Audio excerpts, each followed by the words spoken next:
Wherever you go, whatever you do, throw a little at it. Omax, Vest and Briefs.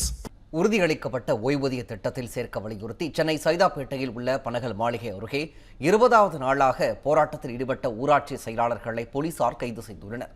இது தொடர்பான விவரங்களை செய்தியாளர் வினோத் வழங்க கேட்கலாம். வினோத், கூடுதல் விவரங்கள். வணக்கம் பிரகாஷ்.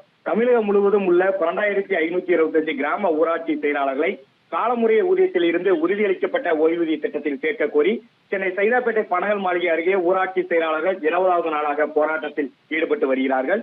ஏற்கனவே 2018 முதல் முறையான காலமுறை ஊதியம் பெற்று வரும் ஊராட்சி செயலாளர்களை சிறப்பு காலமுறை ஊதியம் பெற்று வரும் பகுதி நேர பணியாளர்களோடு இணைத்து ஓய்வூதியம் என்பது ஏற்கனவே அறிவிக்கப்பட்டிருக்கிறது.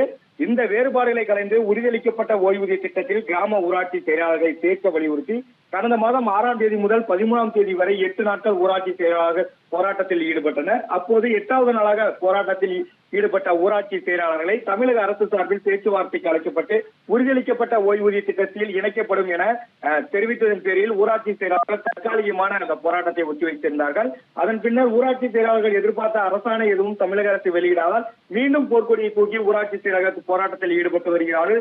இன்று 20வது நாளாக சென்னை சைதாப்பேட்டை பனகல் மாளிகை அருகே 500க்கும் மேற்பட்ட ஊராட்சி செயலாளர்கள் பங்கேற்று தங்களை உறுதியளிக்கப்பட்ட ஓய்வூதிய திட்டத்தில் சேர்க்க வேண்டும் என வலியுறுத்தி கண்டன கோஷங்களை எழுப்பி தற்போது போராட்டத்தில் ஈடுபட்டிருக்கிறார்கள். குறிப்பாக 2018 முதல் முறையான காலமுறை ஊதிய கட்டில் இருக்கும் ஊராட்சி செயலாளர்களை தமிழக அரசின் உறுதியளிக்கப்பட்ட ஓய்வூதிய திட்டத்தில் இணைத்து அரசாணை வெளியிட வேண்டும் என்பதே இவர்களின் முதன்மையான கோரிக்கையாக இருக்கிறது.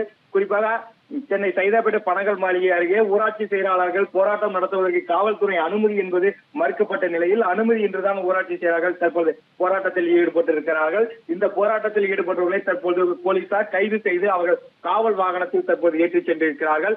ஊராட்சி செயலாளர்கள் பொறுத்தவரை அந்த உறுதியளிக்கப்பட்ட ஓய்வூதிய திட்டத்தில் சேர்க்கும் வரை இந்த போராட்டமானது தொடரும் என ஊராட்சி செயலாளர்கள் தற்போது தெரிவித்திருக்கிறார்கள். தற்போது போராட்டத்தில் ஈடுபட்ட ஊராட்சி செயலாளர்களை போலீசார் கைது செய்து அருகில் இருக்கக்கூடிய தனியார் மண்டபத்தில் அடைப்பதற்காக தற்போது காவல் வாகனத்தில் ஏற்றிச் சென்றிருக்கிறார்கள். பிரகாஷ்,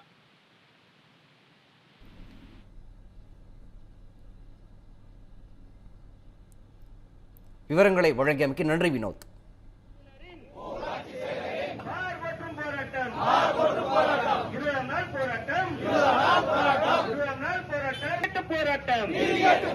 நீதி கேட்டு போராட்டம் அரசாணை வழங்கிட உரிமையை கேட்டு கோரிக்கை ஒற்றை கோரிக்கை ஓய்வூதிய கோரிக்கை வழங்கிட